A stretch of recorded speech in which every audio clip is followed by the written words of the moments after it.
Tax Awareness Month po ngayong Pebrero, tinanong natin ang ilan nating kapuso kung kayo masusunod. Saan nyo gustong mapunta ang mga ibinabayad nating buwis? Alamin sa Street Hirit Live ni Bam Alegre. Bam!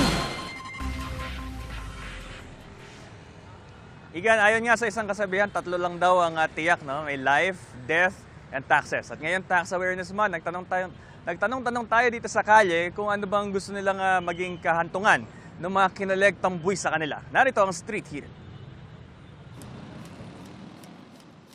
Ngayon, Tax Awareness Month, ang tema, buwis na tapat, tagumpay nating lahat. Totoo naman yan kung nagagamit ng tama ayon sa ilan nating nakausap. Nagkaroon ng mild stroke ang vendor na si Ruben Cabantog kamakailan. Kaso pagdating sa ospital, pag walang pera, halos di raw siya mapansin. Dito sana niya maramdaman ang binabayaran niyang buwis.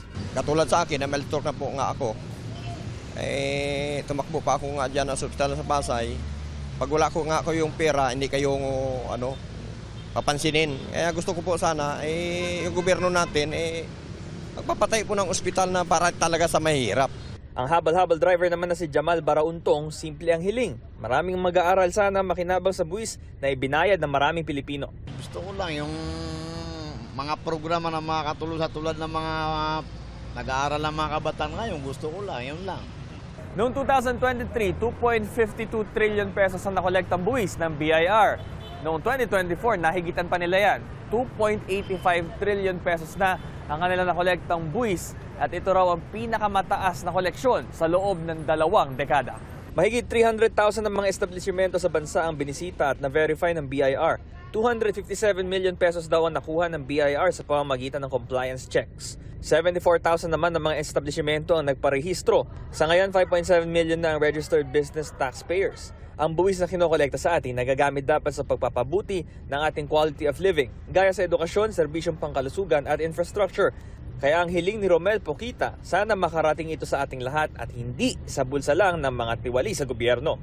Saan mo gusto makita yung buwis na yun? Saan mo gusto mapunta? Sa pamamayan po, kailangan sa ating makikita natin sa yung pinaghirapan ng pamamayan, yung mga buwis natin, na sana mapakinabangan, hindi yung ibang makikinabang.